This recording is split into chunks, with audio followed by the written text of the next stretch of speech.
Hello, today is Friday, March 11th, 2022. I'm Joe Schmidt from TC2, and this is Staying Connected. Does it surprise you that your ISP is collecting a ton of data about you and selling it to third parties? Maybe not, but after this podcast, you'll likely think twice about blindly accepting the terms of use of that must-have app. Today, I'm joined by Sara Crifasi, who is of Counsel, and Kevin DiLallo, a senior partner. We have so much to cover that this will be a two-part podcast, and this obviously is part one. Hey guys, thanks for joining me today. Hey Joe, thanks for having us. Yeah, thanks for having us back on Staying Connected. Okay, Kevin, tell us more about this story. Sure. A few months ago, the Federal Trade Commission released a report revealing that internet service providers are collecting enormous amounts of data from their customers. They're tracking our use of online services across multiple devices, websites, and geographic locations. And they're collecting information on things like our web searches, our mobile app usage, and the content of our unencrypted text messages and emails. But it gets worse. From there, many ISPs are turning around and sharing that data with undisclosed third parties.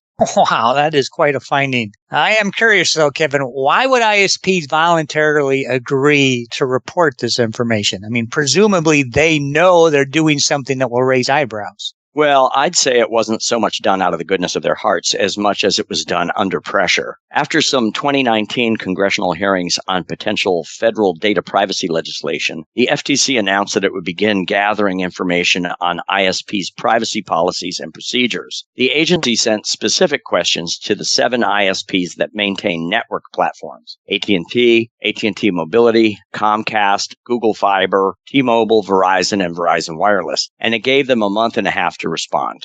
Hey, thanks, Kevin. Now, I'd like to dig into this deeper. So, Sara, what is at the heart of this?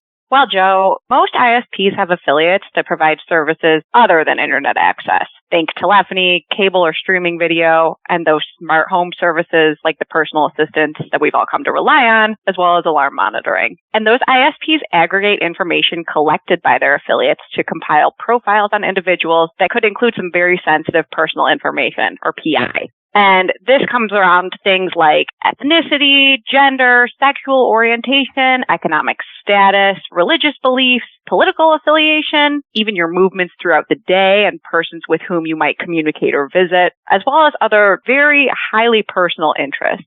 And what's more, the ISPs have admitted to storing that PI for months or even years after they needed it to provide service. So why are they collecting and keeping this information? To start, virtually all ISPs claim to store PI only as long as they need it for a business purpose. But they're free to define what that business purpose is, and this gives them virtually unfettered discretion to store PI as long as they like. In addition, these types of PI profiles are obviously extremely valuable to online advertisers and other economic actors. Think property managers, bail bondsmen, bounty hunters, and others with less than honorable intentions. So this leads us to what is known as the secondary data market, the market for selling and using consumers' personal information that is one step or more below the customer-facing app or service provider itself. Wait, sorry. So what is the secondary data market?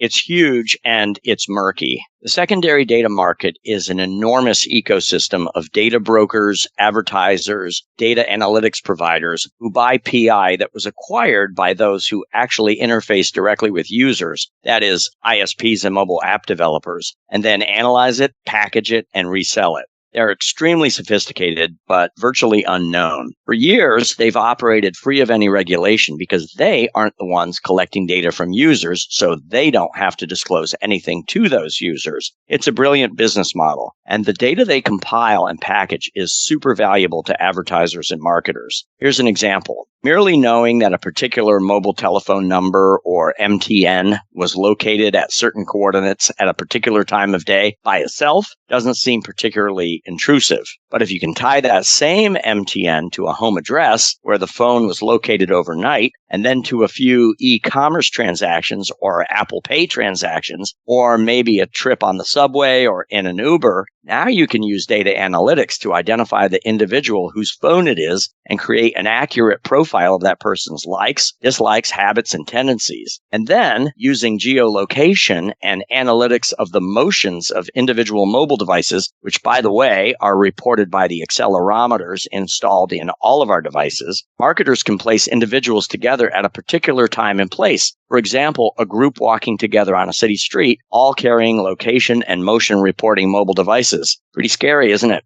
That's putting it mildly. So, Joe, if you have any doubt about how creatively this online information can be put to use, consider this. First, you might recall all the news around the 2016 U.S. presidential election, when a firm called Cambridge Analytica used profile data they collected to micro-target 87 million Facebook users with political messages, many of which weren't even obviously political messages. Another marketing firm used location information to target individuals who visited family planning clinics and methadone clinics, and then sent them ads for birth control and substance abuse treatment. Can you imagine if you were keeping that part of your life secret and suddenly you began receiving ads for the very thing that you didn't want to be made public?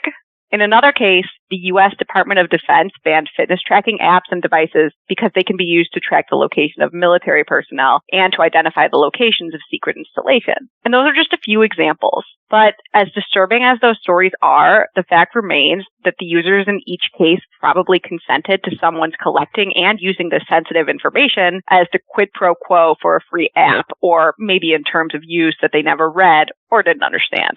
For years, U.S. data protection laws have been premised on the really flawed notion of informed consent, meaning that a data broker can collect practically any information an adult user agrees to provide and can use it in any lawful manner that the data subject agreed it may be used, even if that data subject didn't really understand what they were agreeing to in the first place.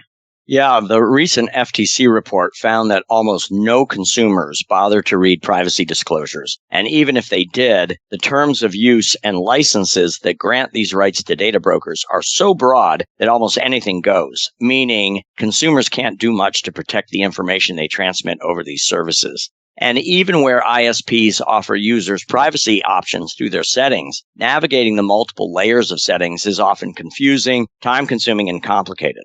Okay, I see why this is something individuals need to be aware of, but does it impact our enterprise clients? And if so, what can they do about it? I'm glad you asked, Joe, because those are the topics for part 2 of our podcast. We hope everyone will tune in for that a few days from now. Okay, thank you, Kevin. And as you just said, we will be back shortly with part 2 of this podcast. In the meantime, if you do want to talk to Sara and Kevin about your privacy concerns, please shoot them an email or give them a call. You can also contact them or me or any of our LB3 and TC2 colleagues if you have other ICT needs. Finally, we are always producing new content, which you can get to by subscribing to these podcasts, by checking out our websites, and by following us on LinkedIn.